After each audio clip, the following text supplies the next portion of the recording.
Everyone, I'm sitting with Bruce and Judy, and I just wanted to ask them a few questions about the progress that they've made together. They took on the challenge of owning their nutrition as a team, as a couple. So, Bruce, what was your obstacle and your main reason of why you wanted to learn about your nutrition? One of the situations is the type 2 diabetes and sugar and taking too many pills between blood pressure, sugar, cholesterol, and things like that, realizing that I had to get a handle on it to improve myself, and that may help decrease some of my medicine. And Judy, what was your main reason of why you wanted to partner up and work with Bruce on his nutrition? Well, so he'd be around a lot longer and not have to worry about him being in a nursing home in 5 years. It was very important that he get a grip on his diabetes so that he could take control of his numbers.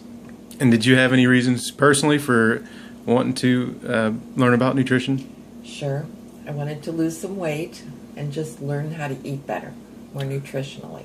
All right. So the next question would be, you worked together great as a team. What roles did each of you play in the results that you had together? Judy, how about yourself?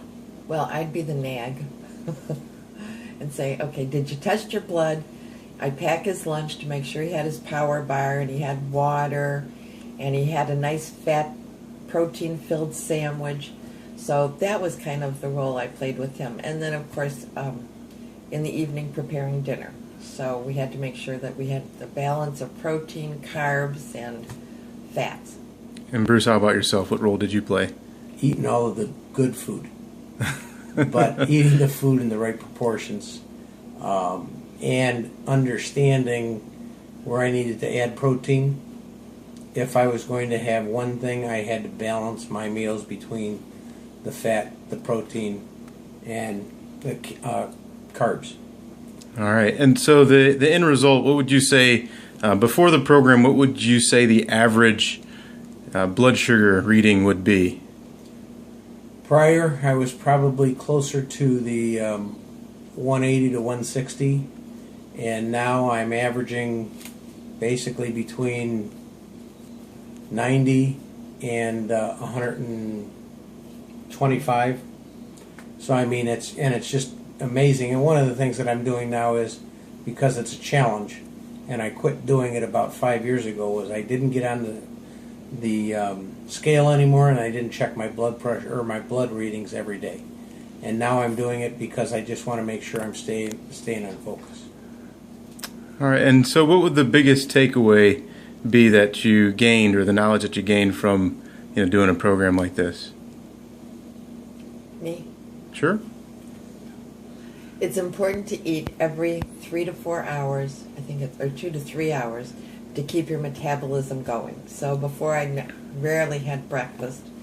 So now I have some kind of a breakfast, and then I'll eat again in a couple hours to make sure I keep my metabolism going. And then between lunch and dinner, I'll have a snack to keep my metabolism going. And then before bed, I'll have a snack too. So I think that's probably been the biggest educational factor I've gotten out of this. Bruce, do you feel like this program was hard?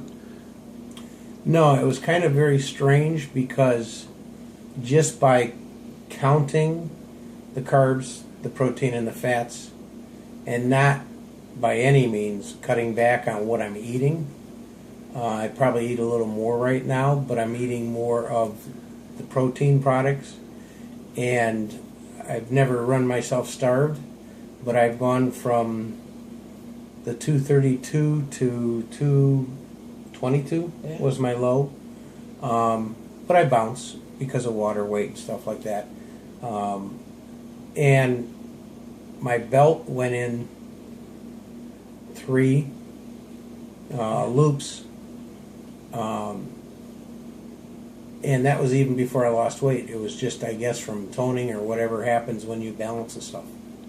Interesting you say that. So, so many people say, hey, you have to work out 4 hours a day, 5 hours a day, 3 hours a day, 2 hours a day.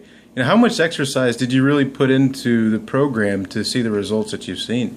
Well, Judy and I'd wake up every morning 5 o'clock in the morning, and we would walk around the block 4 times, then get ready to go to work, and then, well, okay, she got up, walked the dog at 5 in the morning, and I got up at 7. We missed that part of the exercise, but we do get out and try to walk once a week, twice a week, Yes. and realize probably if we'd walk more often, it might, Be better. yeah, we may have more results.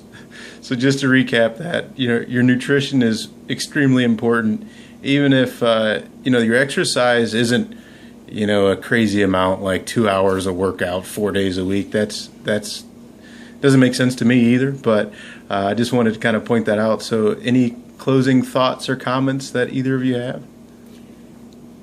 If you're serious about trying to be on Earth a little longer and healthier, this is probably something that would interest you and not change your life dramatically. Just focus your life, and by the way, it does help you focus a little more, and you don't run into hungries and chasing food and everything else. So, Right. And you can change your life even without, I know we should exercise more, but even though we don't, we've still both noticed a difference in our weight, whether it's shifted or whatever, but how we feel and our energy level and those things. less creaks in our joints. Less creaks and sleeping better at night, and that's a big factor, I think. So the proper nutrition makes a difference in your body even though you don't exercise as much as you should, or we don't exercise as much as we should. So it's been good. Great. All right. Well, I appreciate that. Thank you. And No, thank you. you're welcome. All right. Keep up the good work.